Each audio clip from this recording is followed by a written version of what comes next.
I'm Forbes Markets editor John Dobis, talking today about coffee. Coffee is consumed by people all over the world. The Chinese still prefer their tea, and the Brits do as well, but coffee is a worldwide phenomenon, and the way we drink it is changing quite a bit. A company called Green Mountain Coffee did its fair share with a Keurig machine. These little pods, of course, you know them. You stick them in, you press the button, you have 1 cup of coffee. No waste, nothing to go put in the dishwasher or go clean or live with a dirty pot.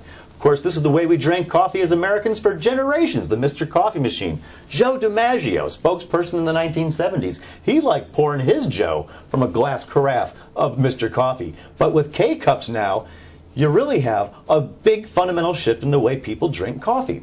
Another big fundamental shift started happening in the 1990s. Starbucks began to appear everywhere, selling their caffeinated goodies to America, opening stores, just growing like a weed. Starbucks and K-Cups looked like they were on a collision course, but they got together.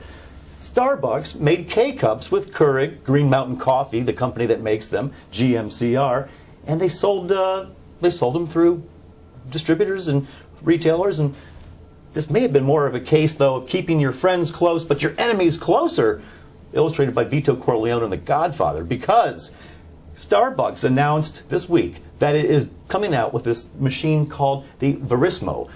You don't speak Italian? Okay, Verismo, that's Italian for kill Green Mountain coffee roasters. Green Mountain stock today down about 15%, a body blow to the stock, which had already landed, had a number of blows landed on it. It was $115 in October, had a lot of bad talk, a lot of short sellers were actively talking about it, had a nice bounce, but this sends it back to the mat here around $50 per share. Maybe a cheap stock. Earnings per share from this year to the next for Green Mountain coffee roasters are supposed to grow at 63% a year. Now, if Starbucks has this new machine, it might eat into sales a little bit. Starbucks says it won't, which I think is very funny. Obviously, it's going to kill Green Mountain Coffee, or at least dent their sales a little bit. But that's what analysts expect right now, and it trades at a PE of 20. That's a pretty good value if those numbers hold up. So Green Mountain Coffee may be worth catching that falling knife, but wear thick gloves.